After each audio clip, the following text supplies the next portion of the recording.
So the second question is, I often find myself in a situation where I'm not happy with myself.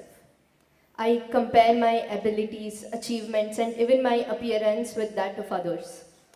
Also, I think since I'm a humanities student, people around me constantly compare me with my other friends who have taken up medicine or engineering. And that really puts me off, and I think that's one reason for my low self-esteem. How do you think I can build up on my self-esteem and get rid of the self-hatred that I have? Well, this self-esteem, this self-confidence, all these things unfortunately have been sold a lot on the planet. Why do you need esteem? Why do you need esteem? Esteem is because you want to be little one-up on somebody else all the time. Unfortunately, our education systems were made like this, right from kindergarten. Who is first, who is second, who is third? You want to be first. So, your sense of happiness is only when everybody is doing worse than you. What kind of life is that?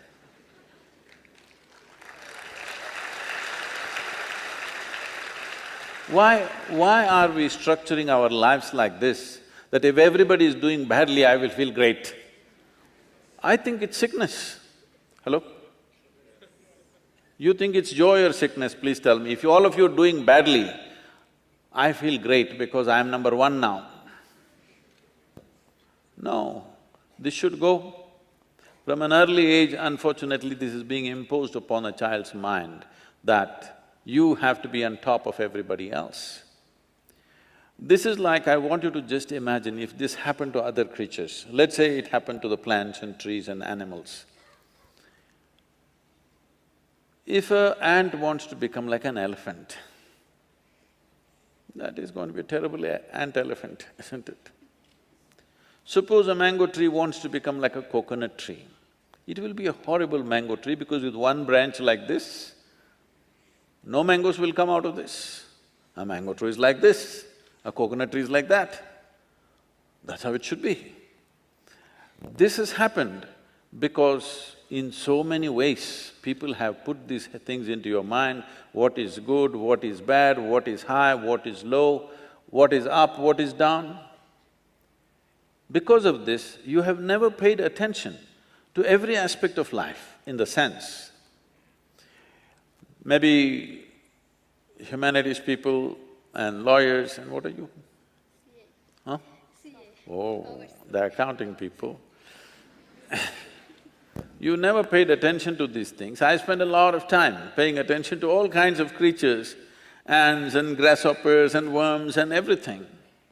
If you observe, let's say an ant, or let's pick up something little more than an ant, like a grasshopper, it's easier to see him. If you look at him carefully, whoever created this grasshopper has paid as much attention to a grasshopper as they have paid to this one. Please pay attention and see. When the source of creation has given equal attention to ant and you, who the hell are you to think an ant is a lowly creature and you are some superhuman being?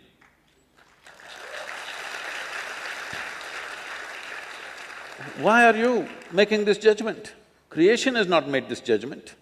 You may think you're superior simply because you're in a blatant manner, you're walking on this planet, but that's not true. The fact of the matter is like this. See, if all the worms on this planet, right now if all of them die, all the worms, in about 12 to 18 months, all life on this planet will cease, everything, including you and me. Suppose all the insects die today, in something like 2.5 to 4 years' time, all life will cease. But if all the human beings die, the planet will flourish.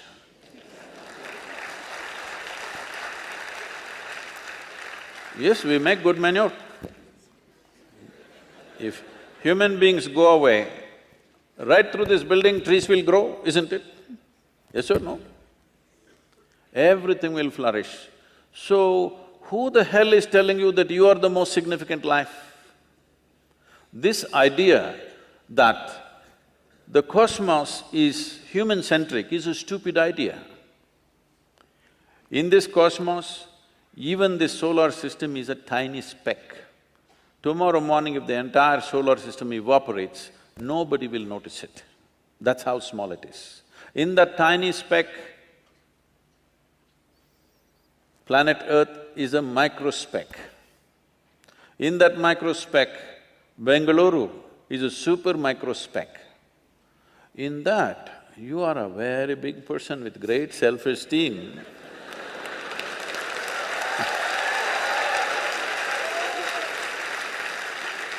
This is not a simple problem. People suffer this for their whole life without handling it. Essentially, it is just this. You have gotten yourself into a place where most human beings are in this place, you get yourself into a place where you cannot handle your own thought process and your emotion. That's all. You meet 50, 60-year-old people, they've still not figured how to handle their thought and emotion. These are basic faculties. When the hell are you going to learn how to use your thought and emotion? Suppose you're 20 years of age and you still don't know how to use your fingers, people will say you're handicapped, isn't it? You are whatever age you are and you still don't know how to use your thought and emotion, are you handicapped too? Hello? Are you or are you not? Yes. You are, you're crippling yourself. Why has this happened? Is simply because you have made unnatural divisions in the existence, which don't exist anywhere else except in human mind. Yes? Nowhere else does it exist except in human mind. Because you're a little girl, can I call you a little girl? Okay. Yes, you can. No, I'm telling you the boys, she's not a little girl for me, she's a little girl. So, when my daughter was growing up, she grew up with me traveling all over the place. When she was 3.5 months of age, she's traveling with me alone. I'm driving all over India with her in the strapped to the seat of the car. So, she grew up like this, and every day we're in some different family. People are wonderful, but there is a problem with the adults. The moment they see a child, they want to teach the child something that's not worked in their life.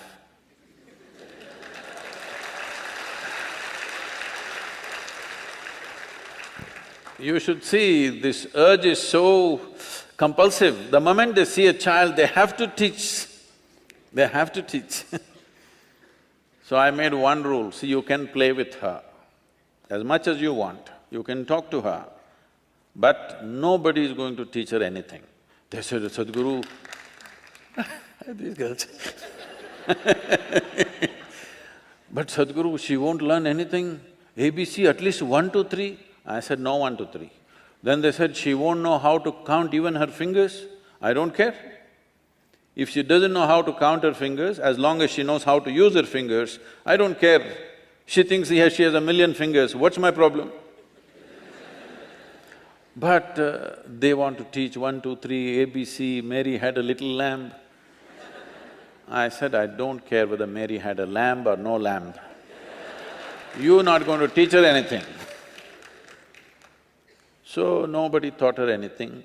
She's all ears, everybody treated her… because if you have nothing to teach, you have to treat somebody like your equal. So she grew up. By the time she's 2.5, 3 years of age, she can speak in terms of remembering about 700 to 800 names, all adults. She thinks they're all her friends because everybody spoke to her like she's an adult. And I would not have sent her to school, but my schedule went totally crazy and I had to put her in some school. So when she was 12, 13 years of age, one day she came back home and something that happened at school disturbed her. So she came to me and said, you're teaching everybody so many things, you're not telling me anything. I said, see, I don't do it unsolicited. Now that you've come, Just sit down. This is all you have to know. Never look up to anybody. She looked at me like this, what about you, kind of thing. I said, especially me, because the moment you look up to me, you will miss it completely. If you look at me just the way I am, there is a lot of value to it. If you look up to me, what will you do? Probably take my picture and nail it to your wall, like you nailed so many people who are of value in this world. You just look at me for what I am, don't look up to me, and never look down on anybody. This is all. Never look up to anything, never look down on anything. If you see everything just the way it is, everything has immense value. Everybody has a place and value to their life, isn't it? Every creature has value. Because we did not realize that, how many things we have destroyed in this world? Simply because we think this is valuable, this is not valuable. There is nothing here that is not valuable, everything has its value. Maybe you're not able to see it. So don't set yourself up like this, you versus the rest of the world. It's a bad competition to get into. You want to be number one on this planet. It's a horrible place. Everybody below you and you up. Is it a good place to be? I think it's a sick place. This attitude of wanting to be ahead of somebody needs to go. Well, for fun in a game or something you compete, that's different. Life is not a competition, life is not a race. If life is a race, you must get to the finish line soon. Hello? If you think life is a race, you must be at the finish line today, I can tell you how. You want to go there? No. This is not a race. This is a tremendous privilege that we have come as human beings. This means our ability to experience life is of a much larger proportion than any other creature on this planet. That is the significance of who we are, yes? We can experience life in many more vivid ways than how an ant can experience, how a grasshopper can experience, how somebody else can experience. This is our privilege. Instead of experiencing life, we are trying to win the race. If you win the race, you should be in the crematorium today. Hello? You don't need any self-esteem. In this culture, if you don't know this, there may be people with names like this, there will be one Ramadas, one Krishna Das, one whatever. What this means is people are consciously taking the name of being a slave, because a joyful, willing slave is a tremendous human being. Only somebody who's been enslaved by somebody is a different matter.